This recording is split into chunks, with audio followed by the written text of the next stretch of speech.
first little section of part 1 got deleted, so I need to go back through here. Remember here, number 1 is A, 2, 4 divided by n. Remember that's quotient.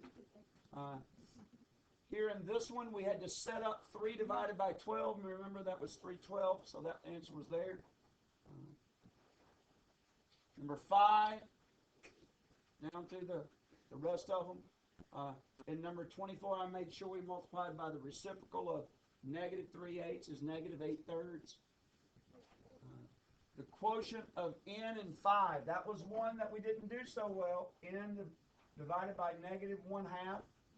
Remember, that's dividing by negative 1/2.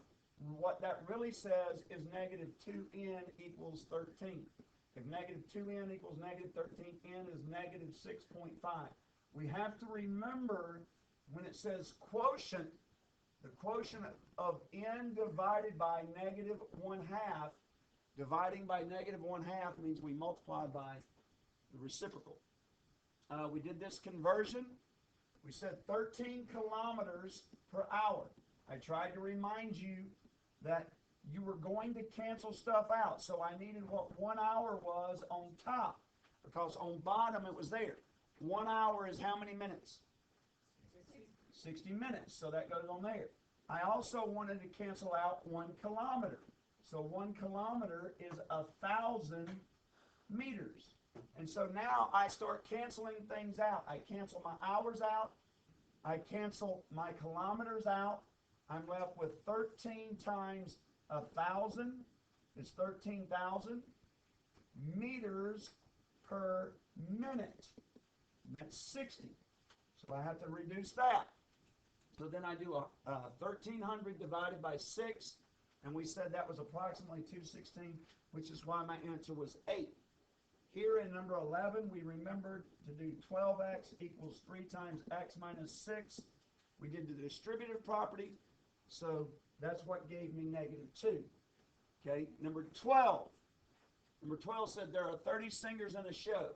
So 30 singers, and the ratio of singers to dancers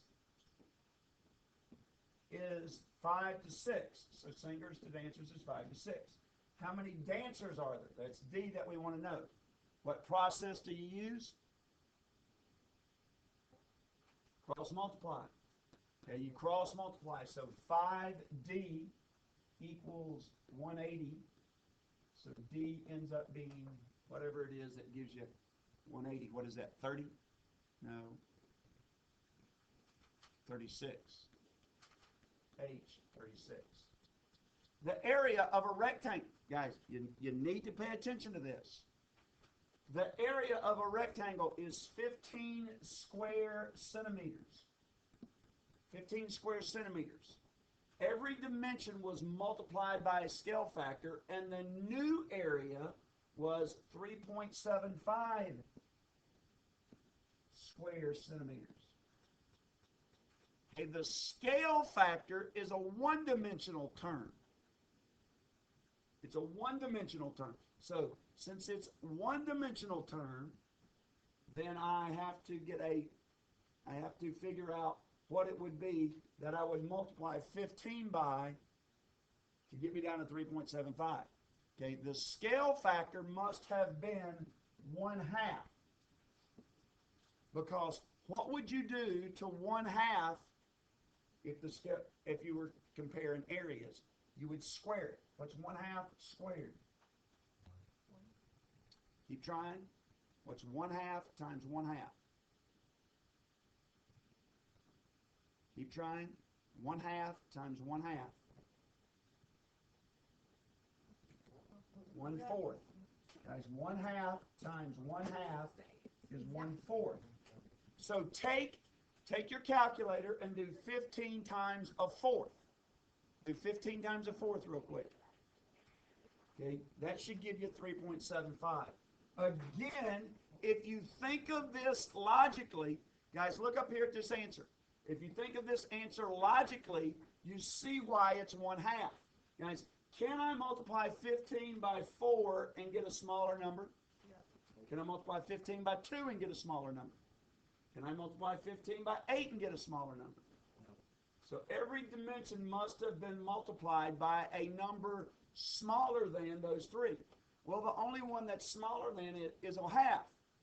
But the reason a half works as my scale factor, which is a linear measurement, is because it's the area is a square measurement. You take 1/2 and square it. What if, just for kicks and giggles, they gave you a problem similar to this, but instead of area, it gave you a volume problem, and it said the scale factor was cubed. What would you then do to the 1/2? Cube it as well. And so what happens, listen to me, if I have a basketball, and I increase every size or every side by twice its size, the length by twice, the diameter by twice its side, the height, the width, everything by twice its side, the volume would become 8 times as big. It's just doubling every side. 2 times 2 is 4, but you also do the height, times 2 is 8. Jack is 1.75. Guys, just draw the picture. Just draw the picture. If he's 107 or 1.75 meters tall and he casts a shadow 2.25 meters long. Okay, a statue casts a 9 foot, so that's 9 foot. What they want to know is how tall is the statue. So 1.75 is to 2.25 as x is to 9. Then what do you do to solve that? Cross multiply. 9 times 1.75.